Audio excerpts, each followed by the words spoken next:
चलिए अपना 6th lecture start करते हैं, breathing and exchange of gases का। तो देखो, इधर आपका हमने क्या पढ़ा था, ऑक्सीजन डिसोसिएशन कर्व पढ़ा था। तो उसी में आगे कंटिन्यू करते हुए कह रहे हैं कि this curve can shift either towards right और towards left under different condition. क्या मतलब है कि आपका ये जो सिंपल आपका सिग्मॉइड ग्राफ था डिसोसिएशन का, ऑक्सीजन डिसोसिएशन कर्व का, ये आगे राइट में मुड़ सकता है, आगे शिफ्ट हो सकता है राइट की साइड, और पीछे भी शिफ्ट हो सकता है लेफ्ट की साइड। तो ऐसा क्यों हो रहा है, तो देखो हम पहले बात करते हैं राइट शिफ्ट की, कि इधर क्या होता है, राइट शिफ्ट हो क्यों रहा है। मतलब इधर ये होता है कि आपका डिसोसिएशन होता है हीमोग्लोबिन का और ऑक्सीजन का, इन दोनों के बीच में दरारें आ जाती हैं, डिसोसिएशन हो जाता है। क्यों? क्योंकि देखो भाई, मैं हमेशा एक बात कहूंगी इसमें कि आपका ये जो हीमोग्लोबिन है बड़ा ही मतलबी है, बड़ा ही मतलब है, जिसके पास पैसे दिखते हैं तब वो उसकी तरफ चिपक जाता है, उसके पास चला जाता है। लाइफ में ऐसे लोग मिलेंगे आपको, है ना।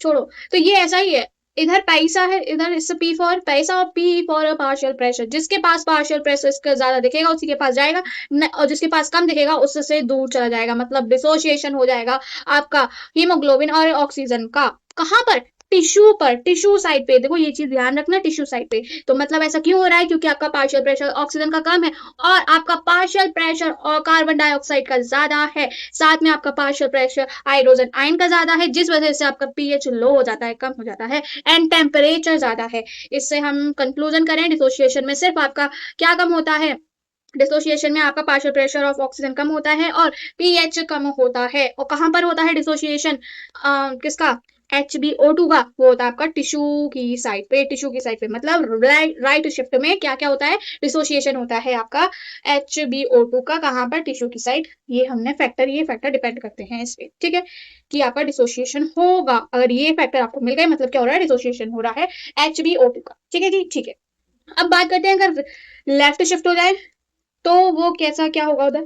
आपका लेफ्ट शिफ्ट में, अब देखो मैंने कही ना, ये हीमोग्लोबिन बड़ा ही मतलब ही है। इसको दिख गया पैसा, पैसा ही ऑक्सीजन के पास ज्यादा है, मतलब पार्शियल प्रेशर ज्यादा है, तो वो उसके साथ एसोसिएट होगा, उससे घुलेगा मिलेगा, उसके साथ जुड़ जाएगा, उसके साथ आके जुड़ जाएगा। वही बात है कि इसका पार्शियल प्रेशर ऑक्सीजन का ज्यादा हो चुका है and partial pressure carbon dioxide का कम हो चुका है। ये आपका हाइड्रोजन आयंस कम हो चुके हैं, जिस वजह से पीएच बढ़ गया है और टेम्परेचर भी कम हो गया है। जिससे ये चारों के चारों पांचों फैक्टर आपके क्या बता रहे हैं कि ये एसोसिएशन कर रहा है।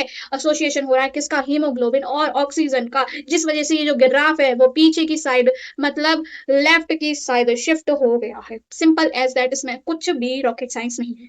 Done done. अब हम स्टार्ट करते हैं, आपका बड़ा ही प्यारा मजेदार है, देखो बहुत बढ़िया से समझाऊंगी। देखो उसमें ट्रांसपोर्ट ऑफ कार्बन डाइऑक्साइड कैसे। अब ये जो आपकी कार्बन डाइऑक्साइड है 7% आपका डिजोल्व होके ट्रांसपोर्ट करती है प्लाज्मा में, प्लाज्मा में डिजोल्व होगी, ठीक है, वो ट्रेवल करेगी थ्रू आउट दी, ठीक है, बॉडी, देन लंग्स के पास जाएगी, देन वो आपके बाहर चला जाएगा, पर 7% प्लाज्मा की तरफ। ठीक है। अगर हम बात करें हीमोग्लोबिन के साथ ये बाइंड करती है, वो किस तरह से करती है और कितने परसेंट करती है, सिर्फ 20 to 25% आपका ये डिजोल्व करती है प्लाज्मा, सॉरी बाउंड करती है आपके हीमोग्लोबिन में, जिसके थ्रू ये ट्रांसपोर्ट करती है कार्बन डाइऑक्साइड। कार्बन डाइऑक्साइड मान लीजिए आपका वो 100%, पूरा 100%, उसमें से 7% तो इसमें से ट्रेवल कर रहे हैं, 7% इसमें से ट्रेवल कर रही है, बाकी का 70% इससे ट्रेवल करती है। कैसे बताएंगे, ट्रांसपोर्ट करते हैं, ट्रांसपोर्ट। अब देखो, हम हीमोग्लोबिन के बारे में बात कर रहे हैं, तो मतलब हीमोग्लोबिन इससे जुड़ रहा है, मतलब हीमोग्लोबिन को हमने कार्बन डाइऑक्साइड से जोड़ा तो एक चीज बनती है, कार्बा, हाँ, carbamino haemoglobin. Carbamino haemoglobin, बोलो मेरे साथ, कार्ब अमीनो हीमोग्लोबिन। बेटा जी स्पेलिंग देख लेना, एक बार देख लेना, ठीक है, ठीक है। अब देखो ये क्या बाइंड होता है आपका, ये जो कार्बन है, कार्बन डाइऑक्साइड है, हीमोग्लोबिन के हीम पार्ट से नहीं, और उसके ग्लोबिन पार्ट से बाइंड होता है। आप जबकि आपकी ऑक्सीजन जो कि हीम पार्ट से बाइंड करती थी, याद हो तो, कल वाली क्लास में पढ़ाया है, ठीक है, ठीक है। तो समझ गए, आपका जो हीमोग्लोबिन है कार्बन डाइऑक्साइड के साथ बाइंड करा, कार्बोअमीनो हीमोग्लोबिन बनाया। कहाँ किससे अटैच होता है आपका कार्बन डाइऑक्साइड हीमोग्लोबिन के, ग्लोबिन वाले पार्ट से अटैच बाइंड होता है, एंड कितना परसेंट होता है, 20 to 25% होता है। अब देखो जी, हम बात करते हैं अब तीसरे वाले के बारे में कि कितना परसेंट बाय कार्बोनेट के फॉर्म में ट्रेवल करती है आपकी कार्बन डाइऑक्साइड, वो होती है आपकी 70%। 70%, देख रहे हो अभी कैसे करती है, देखो बड़ा ही प्यारा सा कॉन्सेप्ट समझाऊंगी, मजे आ जाएंगे आपको। देखो जी, ये आपका आरबीसी, ठीक है, आरबीसी, इसके अंदर, आरबीसी के अंदर आपकी कार्बन डाइऑक्साइड है, ठीक है, ठीक है। इस आरबीसी के अंदर आपकी कार्बन डाइऑक्साइड है, ठीक है जी। अब देखो कार्बन डाइऑक्साइड आपका इस वाटर के साथ मिलकर और इस सी एंजाइम के प्रेजेंस में बना लेता है आपका कार्बोनिक एसिड। अब ये कोई बोले कि ये क्या है, ये है आपका carbonic anhydrase enzyme, fastest enzyme. अभी हम बात देखो बायोमोलिक्यूल में बहुत अच्छी से बात करेंगे इसके बारे में कि कैसे फास्टेस्ट एंजाइम होता है, किस तरह से एक्टिविटी करता है कि ये हाँ तो ये इसके बारे में हम ना आगे बात करेंगे। सॉरी सॉरी, देखो कैसे ये हमारी आरबीसी, बाहर आपका प्लाज्मा होता है, ठीक है। अब देखो आपकी जो कार्बन डाइऑक्साइड है वाटर के साथ मिलकर इन द प्रेजेंस ऑफ आपका ये सी एंजाइम ये बनाती है कार्बोनिक एसिड। क्या बन गया? Carbonic acid. अब ठीक है, ये carbonic acid in the presence of C enzyme ये टूट जाता है आपका H plus enzyme plus bicarbonate ion. अब ये बाय कार्बोनेट आयन आपकी आरबीसी के अंदर बन गया, आरबीसी के अंदर बन गया। अब बट ये बाय कार्बोनेट आयन आरबीसी के अंदर बंद हो गया, बट ट्रेवल वो करता है आपके प्लाज्मा के थ्रू। अब देखो सुनो, दोबारा सुनो, इतनी रिएक्शन हुई, समझ आई? ये आपका बाय कार्बोनेट आयन बन गया, ये जाएगा आरबीसी के बाहर, इसे ट्रेवल करना है, लंग्स तक जाना है। हाँ, तो ये क्या करता है, ये बाहर जाता है, ये बाहर चला गया, जिससे कि इधर थोड़ी मतलब हमने क्या करा, एक नेगेटिव चार्ज को बाहर भेज दिया, ऐसे जरा समझो। अंदर नेगेटिव चार्ज की क्या हो गई, कमी हो गई, तो इस वजह से हमने एक चार्ज को अंदर फेंक दिया। वो चार्ज क्या है आपका, एक नेगेटिव चार्ज हमने फेंक दिया, वो आपका क्लोराइड आयन, उसको अंदर फेंक दिया। इसी को कहते हैं हम क्लोराइड शिफ्ट, या कहते हैं हैम्सबर्गर्स फिनोमेनन। तो इसमें क्या होता है, हम बस आयनिक बैलेंस मेंटेन करते हैं कि इधर आपका चार्ज एक बाहर चला गया तो अंदर हम ले आए। ये अतिरिक्त ज्ञान है, मत याद करो, कुछ नहीं होना, कुछ नहीं हो। अब कोई कहे दीदी इसमें कार्बन डाइऑक्साइड का क्या रोल है बाय कार्बोनेट आयन से, मतलब ये इससे क्या हो जाएगा, ये बाहर चला गया, कार्बन डाइऑक्साइड का है। अरे भाई ये कार्बन डाइऑक्साइड से तो बनके इधर से गया है।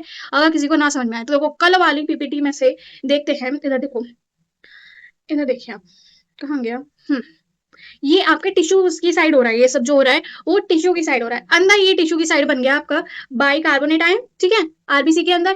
पहले तो ये क्या करेगा, ये आएगा आपका बाहर, देखो जी ये आया बाहर प्लाज्मा में, ये येलो येलो जो मैं दिखा रही हूँ इधर, ये येलो येलो सा, ये आपका प्लाज्मा, ठीक है।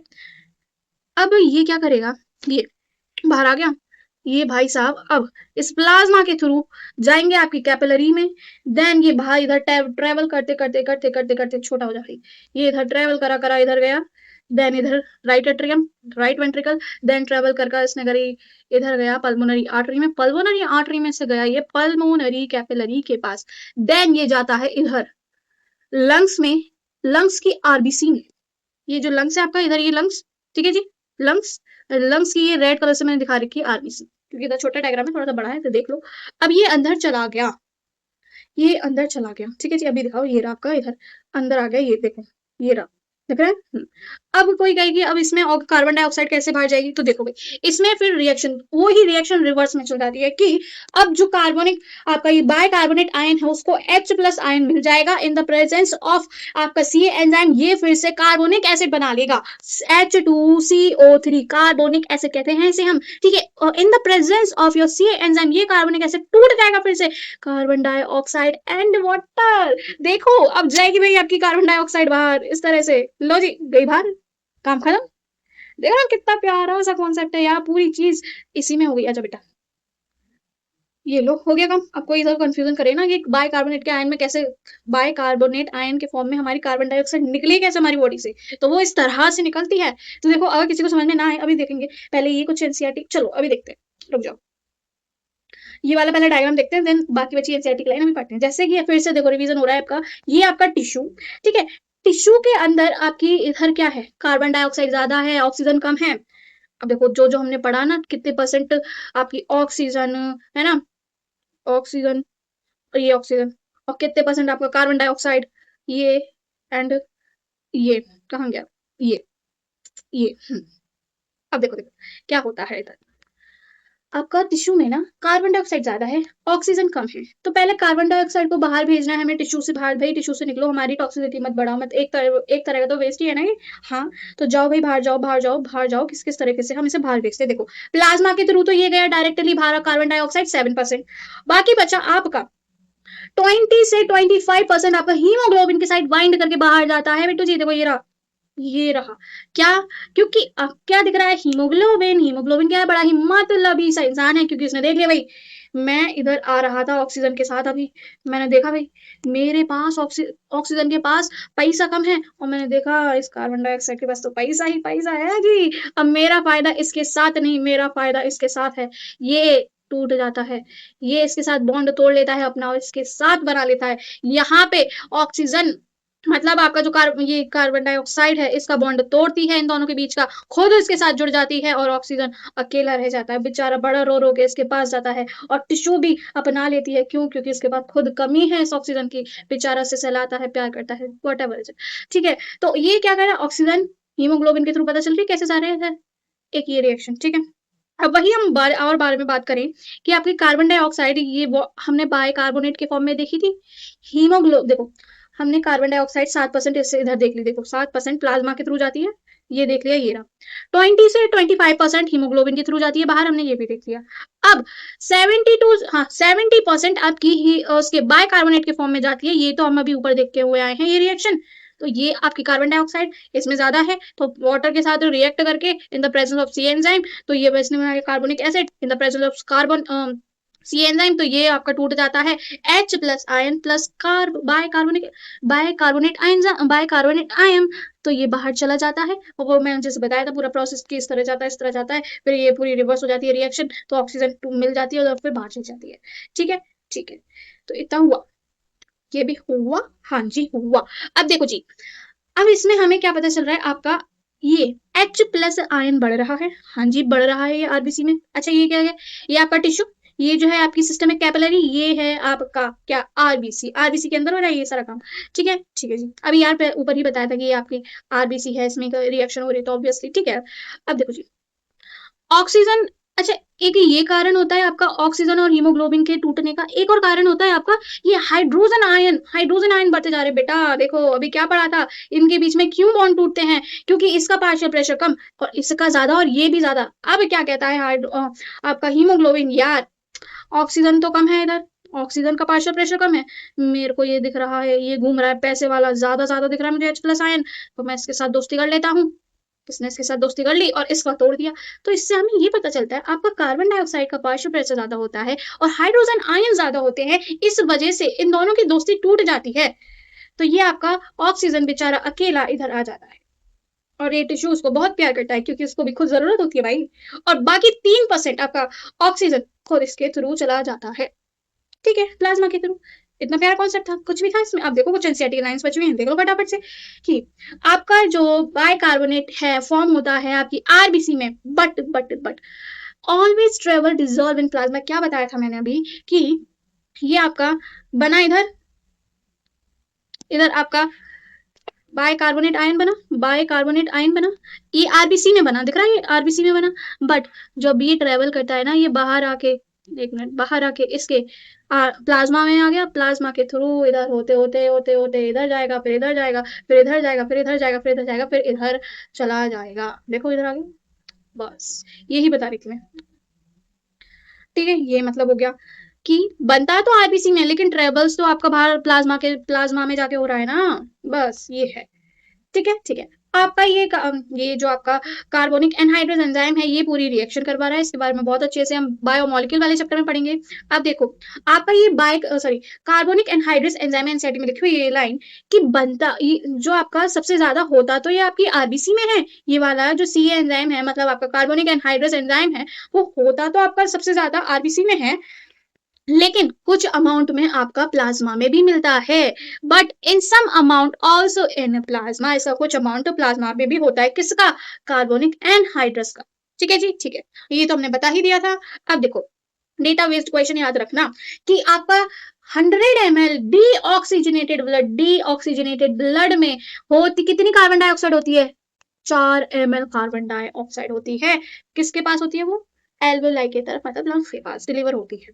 ठीक है, ठीक है जी, बोर्स इफेक्ट। अब इसमें बोर्स इफेक्ट क्या है कि मतलब यही है कि dissociation of HBO2 at tissue due to H plus ion ज्यादा होते हैं और कार्बन डाइऑक्साइड ज्यादा होती है। वही बताया कि ये डिसोसिएशन हो रहा है HbO2 का। क्यों? क्योंकि आपका हाइड्रोजन आयन ज्यादा है और आपका कार्बन डाइऑक्साइड ज्यादा है। बस अतिरिक्त ज्ञान है, ना भी पता हो तो चलेगा। अब आगे बढ़ते हुए कि रेगुलेशन ऑफ रेस्पिरेशन, ये हम सांस वगैरह ले रहे हैं, कैसे ले रहे हैं, कैसे रेगुलेट हो रहा है हमारी बॉडी के थ्रू। तो इसमें दो रेगुलेशंस आते हैं कि एक होता है हमारे किसके, ठीक है, एक हमारा कौन रेगुलेट करता है, कब हमारा नर्वस सिस्टम रेगुलेट करता है हमारी रेस्पिरेशन को। दूसरा आपके कीमो रिसेप्टर रेगुलेट करते हैं बाय केमिकल रेगुलेशन। वो मतलब कीमो रिसेप्टर मतलब कि जो रिसेप्टर आप केमिकल के लिए सेंसिटिव हो, क्या है, अच्छे से पढ़ेंगे।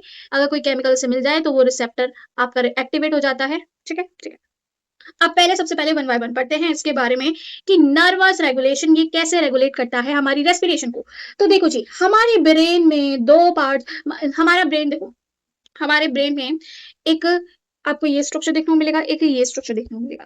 क्या? एक तो आपका मेडुला एब्लोंगेटा, दूसरा आपका पॉन्स। पहले इसके बारे में बात करते हैं। आपके मेडुला एब्लोंगेटा में एक सिस्टम पाया जाता है, एक सेंटर पाया जाता है जो RRC कहलाया जाता है, जिसका फुल फॉर्म है respiratory rhythm centre. Respiratory rhythm centre ये क्या है, क्या करता है, सुनो। ये आपका एक मेन सेंटर है।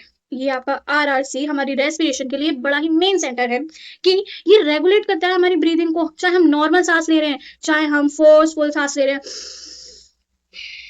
हाँ जी, अभी क्या इसने हेल्प करी मेरे को सांस लेने में, इसने गाइड इसने रेगुलेट करा। अभी मैं सिंपल सांस ले रही हूँ, आप भी सिंपल सांस ले रहे हैं, ये उसको भी रेगुलेट कर रहा है बेटा। ठीक है, वही है कि ये मेन सेंटर है दैट रेगुलेट्स ब्रीदिंग। ठीक है, नॉर्मल ब्रीदिंग में रेगुलेट करता है, फोर्सफुल ब्रीदिंग में रेगुलेट करता है, जिससे आपकी रिदम होती है ब्रीदिंग की, वो ये रेगुलेट करता है। कैसे करता है? ये सिग्नल्स देता है आपकी डायफ्राम को, या फिर आपकी डायफ्राम को और इंटरकोस्टल मसल्स को। कैसे करता है रेगुलेट?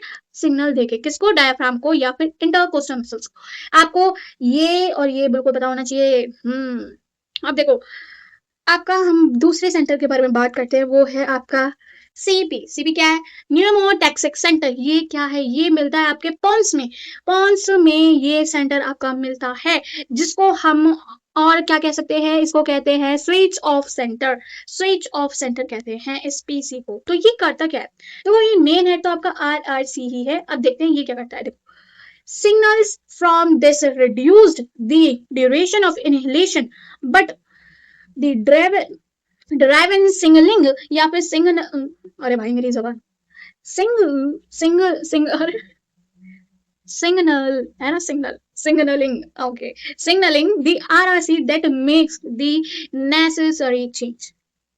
क्या मतलब है इसका? देखो, हमारी बॉडी में इनहेलेशन की ड्यूरेशन कम हुई, तो इसको पता चला, इसने पहचान लिया, इसने पहचान लिया, इस सेंटर को पता चला भाई हमारी जो ड्यूरेशन है इनहेलेशन की वो कम हुई है। क्या मतलब है? जल्दी जल्दी सांस ले रहे हैं, है ना, इस तरह से जल्दी जल्दी सांस ले रहे हैं, तो इसको पता चल गया। क्या ये डायरेक्टली इस पे वर्क कर लेगा कि हमें अब जल्दी जल्दी सांस लिए तो हमें अपनी ब्रीदिंग रेट को फास्ट करनी है, जल्दी सांस लेनी है, हम जल्दी जल्दी ड्यूरेशन कम हो गई है, मतलब सॉरी हमारी ड्यूरेशन इनहेलेशन की कम हो गई है, तो जिस वजह से हमें अपनी ब्रीदिंग रेट बढ़ानी है। तो वो ब्रीदिंग रेट ये डायरेक्टली नहीं बढ़ा सकता, तो ये क्या करता है? ये सिग्नल देता है, ये इससे कहता है मालिक हमारी इनहेलेशन की ड्यूरेशन कम हो चुकी है, प्लीज आप कुछ अपने नेसेसरी चेंजेस कीजिए, जिस वजह से हमारी ब्रीदिंग का रेट फास्ट हो जाए। तो वो चेंजेस ये करता है।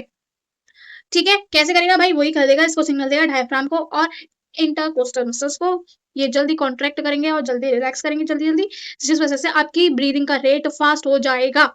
बस इतना ही है। ठीक है, अब बात करते हैं अपने दूसरे रेगुलेशन के बारे में, जो कि केमिकल रेगुलेशन है आपका।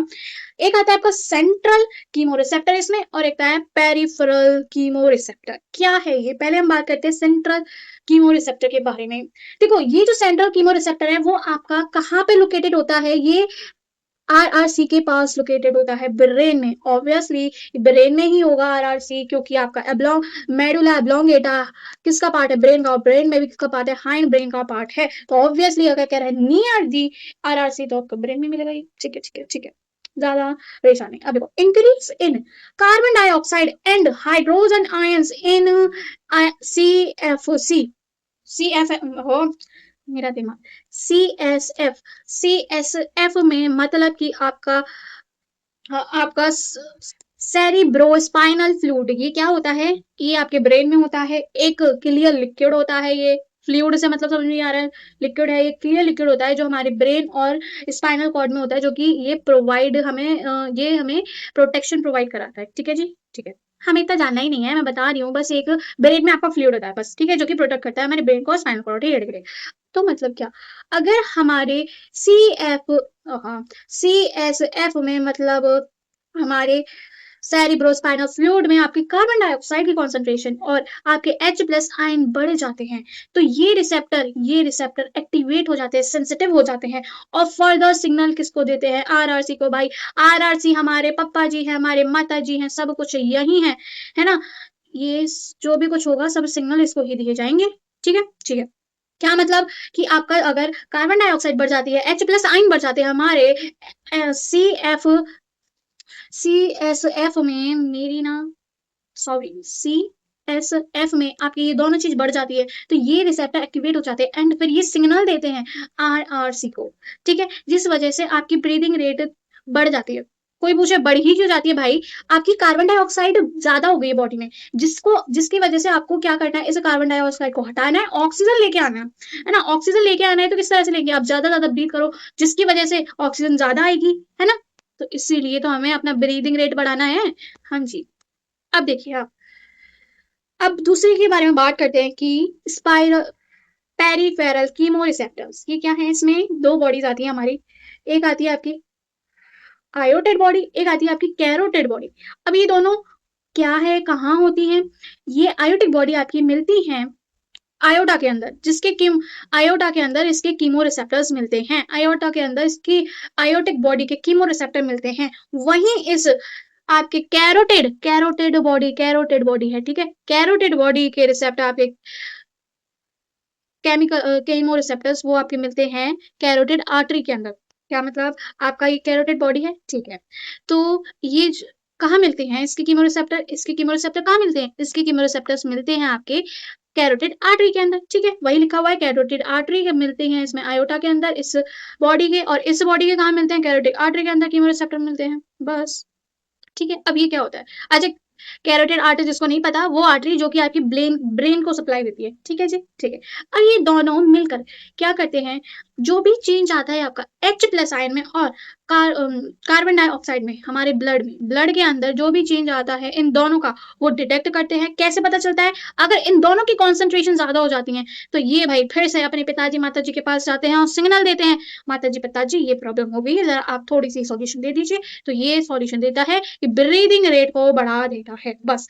एक बहुत ही अच्छी सी लाइन है हमारी एनसीईआरटी में कि role of oxygen in regulation of respiration is quite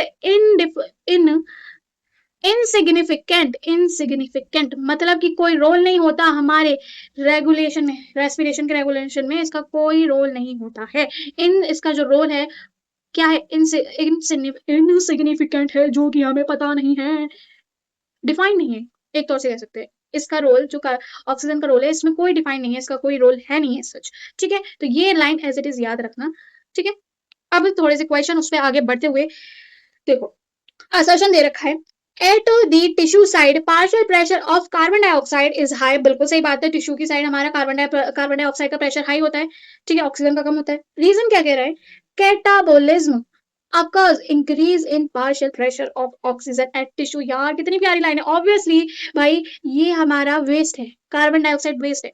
suppose हम मानो एक फैशन डिजाइनर है ना, फैशन डिजाइनर एक कपड़े में से कुछ बना रहा है, तो क्या वो पूरा का पूरा कपड़ा यूज कर लेगा? वो पूरा का पूरा क्लॉथ यूज कर लेगा? नहीं ना, कुछ तो कतरन बचेगा, कुछ इतना कपड़ा बचेगा, कुछ इतना कपड़ा बचेगा, है ना। वो बात अलग है, आजकल तो लोग इतनी क्रिएटिविटी बन गई है, इनसे भी बना लेते हैं लोग। ठीक है, कोई बात नहीं, उनका टैलेंट है ये चीज। ठीक है, तो वही ये जो कपड़ा बचा है वो हमारे लिए वेस्ट है, उनके लिए भी वेस्ट है, तो वो क्या करते हैं? वो फेंक देते हैं। तो वही तो हमारे टिश्यू में अब ये जो काटा पीटा इस क्लॉथ को, इसमें से कुछ वेस्ट बचा, वही हमारे टिश्यू के अंदर हो रहा है।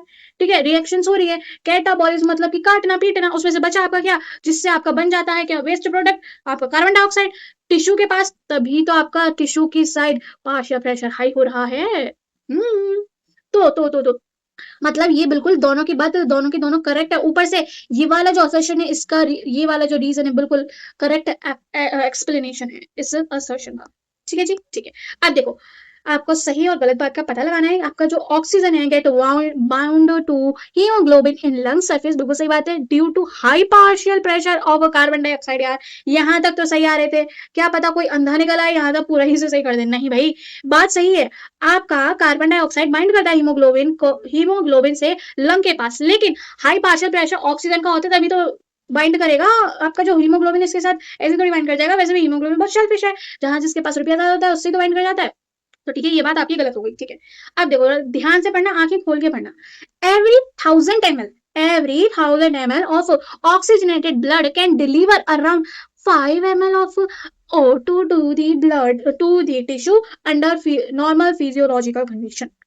अब कोई देखेगा कि भाई हाँ सही तो बात कह रहा है, 5 ही तो करता है, हमारे टिश्यू को आगे बचा ले जाता है। बेटा आपने ये नहीं देखा कि ये 1000 है, ये 1000 है, 100 करता है ये। अगर 100 5 करता है तो बताओ 1000 ml कितना करेगा? 50 ही करेगा। मतलब ये दोनों लाइन हो गई गड़बड़, कट्टा मार तो दोनों इनकरेक्ट है। अगर गलत करा है ना आपने तो एक बार देखो समझो। अब देखो, a large proportion of oxygen remain unused in human blood even after it taken by the body tissue this oxygen। अब देखो हमने क्या कहा था, आपके पास टिश्यू के पास आपका ऑक्सीडेटेड ब्लड आता है, वो कहता है कि मैं तेरे को अपने पास 20 ml लेके आया हूँ, पर मैं तेरे को 5 ही देगा। क्यों देगा? वो पूछता है क्यों? जब तेरे को नीड आएगा तो उछल कूद करेगा, तेरे पास ही कम पड़ जाएगा, मैंने नहीं दी तो चिक चिक करेगा। तो वही बात है, ये एज क्या करता है, act as a reserve during the muscular exercise. मैंने क्या कहा था, आप नॉर्मल कंडीशन में बैठे हुए हैं, कुछ वर्क नहीं कर रहे हैं, सिंपल सादा बैठे हुए हैं, तब तो सही बात है 5 ही देगा ये। अब जब आपने एक्सरसाइज करना शुरू कर दिया, कूद फांद करना शुरू कर दी, तो आपके बॉडी में लैक्टिक एसिड की फॉर्मेशन शुरू हो जाएगी। लैक्टिक एसिड बनता ही क्यों है? जब आपके मसल्स में ऑक्सीजन की कमी हो जाती है, क्रैम्प आना शुरू हो जाता है, तो ठीक है बात की बात है वो। तो मतलब यही है, क्यों बचा के रखता है? मैंने क्या कहा था कि वो सिर्फ इतना ही देगा, उसके बाद नहीं देगा। ये सिर्फ 5 ही देगा, उसके बाद कहता है जब तेरे को नीड पड़ेगी मैं तब तेरे को दूंगा। मैंने कल ये बात बोली थी। तो तभी जब ये ऑक्सीजन किस तरह से बची जाती है, वो एज अ रिजर्व हो जाती है, जब अगर आपको यूज पड़ता है तब ये दे देगा। ठीक है, बाकी स्टेटमेंट पढ़ते रहना। ये वाला क्वेश्चन अच्छा है, देखो आपका एक ग्राफ दे रखा है ऑक्सीजन डिसोसिएशन कर्व का। ठीक है, where in the body will haemoglobin will saturated at percentage shown at point XYZ। इसमें आपका ऑक्सीजन डिसोसिएशन का कर्व दे रखा है। एक्स पॉइंट पे कहाँ किस जगह आपकी सैचुरेशन हुई है, ये वाई पॉइंट पे किस जगह सैचुरेशन हुई है बॉडी में, एंड जेड पॉइंट पे किस जगह सैचुरेशन हुई है। तो देखो जी, आपका ये दिख रहा है एक्स पॉइंट, मतलब इसके आगे नहीं बढ़ रहा। क्या पता चल रहा है इससे? मतलब इसमें जितनी मैक्स टू मैक्स सैचुरेशन हो सकती थी, मतलब जितने ऑक्सीजन हीमोग्लोबिन से लग सकते थे वो लग चुके हैं। तो क्या मतलब है, ये लंग्स के बारे में बात कर रहा है। इधर लंग्स से होते हुए आप कहाँ पे जाते हैं, लंग्स के बारे में बात कर रहा है, या फिर आपकी पल्मोनरी वेन्स के बारे में बात करेगा मैक्स टू मैक्स। ठीक है, बिल्कुल सही बात है। अब ये देखिए, अब ये वाला चलो ऑप्शन देख लेते हैं, लंग्स या पल्मोनरी आर्टरीज, लंग्स या pulmonary arteries, pulmonary arteries lungs नहीं, इसी से हो गया पट पट पट। अब आगे देखते हैं, देखो ये वाला वाई क्या कह रहा है। वाई के देखो तो ये दिखा रहा है आपको 75%, कुछ याद आ रहा है ये 75%। 75% मतलब कि उसने अभी 25% ही यूज करा है, 25% ही डिसोशिएट हुआ है, और 75% बचा है आपकी बॉडी में, बचा है। क्या कहता था, मैं सिर्फ 20 दूंगा, बाकी सॉरी मैं सिर्फ 5 दूंगा, बाकी का अपने साथ ले जाऊंगा, जब तेरे को यूज पड़ेगा तब दूंगा। तो मतलब ये कहाँ गया, कहाँ गया, सिस्टमिक आपकी वेन में चला गया, सिस्टमिक वेन में चला गया। अब ये बोले जेड कैसे, समझ नहीं आ रहा। देखो जेड मतलब यहाँ पे बहुत ज्यादा डिसोसिएशन होगी, यहाँ से देखो 100 से लेकर यहाँ तक लगभग आप मान लो 35, तो मतलब कितना परसेंट डिसोसिएशन हो गया, 65। हाँ जी 65। तो मतलब ज्यादा, मतलब आप 20 का 35% निकालो तो कितना बचे, कितना कम हो जाएगा। तो मतलब आपने कुछ एक्सरसाइज, हैवी एक्सरसाइज करी है, आपके इस सिस्टमिक वेन में सिर्फ इतना ही बचा, इतना ही बचा। क्या मतलब आपने एक्सरसाइज कर ली, सिंपल एज दैट। अब देखो लास्ट क्वेश्चन आपका, in the alveoli which of the following favorable for the formation of oxyhemoglobin, इनमें से कौन सी कंडीशन ऑक्सीहीमोग्लोबिन बनाने में हमें फेवर करेगी। ऑक्सीहीमोग्लोबिन बनना है मतलब ऑक्सीजन ज्यादा होना चाहिए, मतलब इंसान को, मतलब ये हमारा मतलब ये चीज ज्यादा होनी चाहिए। तो मतलब पार्शियल प्रेशर ऑक्सीजन का ज्यादा होना ही चाहिए, इसका कम है इसलिए इसके पास नहीं गया। हाइड्रोजन आयन भी कम है इसलिए इसके पास नहीं गया। टेम्परेचर ऑब्वियसली कम होगा, बट हाइड्रोजन आयन कम है तो आपका प्रेशर सॉरी पीएच कम नहीं हो सकता, पीएच ज्यादा होना चाहिए। तो मतलब ये चीज सही, ये चीज सही, ये चीज सही, ये चीज सही है, आपका यही गलत है। हमने पूछा है करेक्ट ऑप्शन इनमें से, तो ये वाला करेक्ट हो जाएगा। बस आज के लिए इतना ही, थैंक यू।